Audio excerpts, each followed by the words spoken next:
زمانه ته رد او بد ویل په زمانه پسې خبرې کول دا داسې دي لکه یو انسان چې براه راست په الله تعالی پسې رد او بد وایي. نعوذ بالله څومره غلطه خبره ده. پیغمبر علیه الصلاۃ والسلام فرمایي وای الله تعالی په خپل دا خبره بیانوي، حدیث قدسی ده، یؤذینی ابن آدم یسب الدهر وانا الدهر. وای ابن آدم ماته تکلیف را رسوي، ماته ایزا را رسوي. اڅرنګي یسب الدهر اغا زمانه ته کنځلې کوي، وانا الدهر او زمانه خو زیم ان زمانه پیدا کړې ما ده. او داسې بیا الله تعالی فرمایي بيده الامر، په زمانه کې چې کومه تبدیلی راځي، کومه خبري راځي، کې دا ټول هر شی د ما په دست قدرت کې دي. اقلب الليل والنهار، او دا په زمانه کې چې کوم شی دا ز بدلوم او را بدلوم، دا گردش چې کوم ورکوم دا ز ورکوم. نو الله تعالی فرمایي وای ګوري کڅوک زمانه ته کنځلې کوي دا داسې د لکه دا انسان چې ماته کنځل کوي.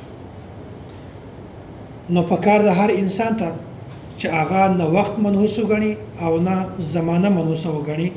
د متعلق ز یو بل روایت هم مخکې بیانوم.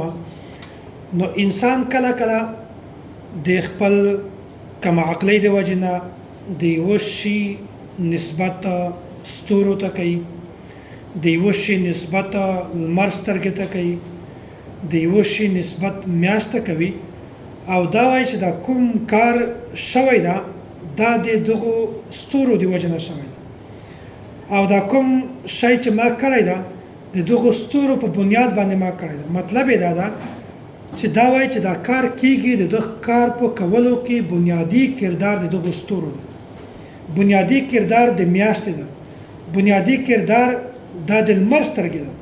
حالانکه د حقیقت سره دغه هیڅ تعلق نشته، ځکه چې په دنیا کې کوم کار کیږي دا هر کار دی الله تعالی په دست قدرت کې. دغه حد پورې چې د ونې نه یو پخه هم دی الله تعالی د حکم نه بغیر کله هم زمکه ته نشر الودنه. نو چې کوم کار کیږي په دنیا کې کا هغه حادثات سره وي، د واقعاتو سره وي، د تبدیلی سره وي، د خوشي وال کار وي، د غم ور وي، دا ټول د الله تعالی دی طرف نه ده. او که یو انسان د دغه نسبت د زمانه طرف ته وکي یا د وخت طرف ته وکي، نو ګوري دا داسې د لکه انسان چې د غلط کار نسبت الله تعالی طرف ته کوي.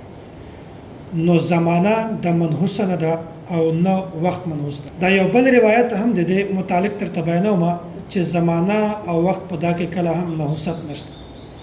د یو شی نسبت بل شي ته کول، ستورو ته کول، یا لمر سترګې ته کول، یا میاشت ته کول، دا غلطه خبره ده. هر کار چې کوم کار کوي الله تعالی یې کوي.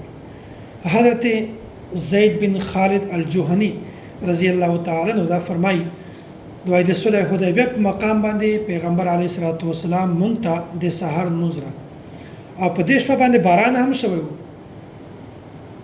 او پیغمبر علیه الصلاۃ والسلام فرمایي هل تدرون ماذا قال ربکم، وای تاسو دا خبره معلومول غواړئ چې د ما رب وس د تاسو رب وسو ویل.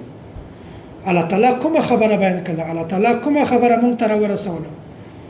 صحابه کرام ورته الله ورسوله عالم، یا رسول الله، الله او د الله رسول په دا خبره باندې خپوي. پیغمبر علیه الصلاۃ والسلام ورته فرمایي اصبح من عبادي مؤمن بي وكافر. وای الله تعالی دا خبره بیانوي چې په تاسو کې ډیرو خلکو سحر کو په داسې حال کې چې هغه په ما باندې ایمان راوړ او د ستورو انکار وکړ، او ډیر خلک داسې دي چې هغه سحر کو په داسې حالت کې چې د ما انکار وکړ، په ستورو باندې ایمان راوړ. اڅرنګي چې بعض خلکو دا کوي چې دا کوم باران شوی دا باران الله تعالی په خپل فضل، خپل کرم سره په مونږ باندې کړی دا د الله تعالی رحمت ته دا الله تعالی په مونږ باندې راوړی دا. نو دغه خلکو په ما باندې ایمان راوړ او د ستورو انکار وکړ. او که څوک دا وایي چې د لمر دا باران چې مونږ باندې راوړېدلی دا د دغه ستورو په ډوبولو یا د ستورو په راختلو سره دا باران په مونږ باندې راوړېدلی ده، حالانکه دغو خبرو د ستورو باندې ایمان راوړ او د ما انکار وکړ. نو الله تعالی دا خبره بیانوي چې ګوري کلمر راخیزوم دا د ما کار کلمر ډوبوم دا د ما کار که د شپې میاشت راخیزوم رڼا جوړوم دا د ما کار هغه ډوبوم تیاره کوم دا د ما کار باران راوروم دا هم د ما کار باران نه راوروم دا هم د ما کار ده. که کوم انسان د دغو شیانو نسبت ما ته وکړو دا انسان کامیاب ده هغه په ما باندې ایمان راوړ.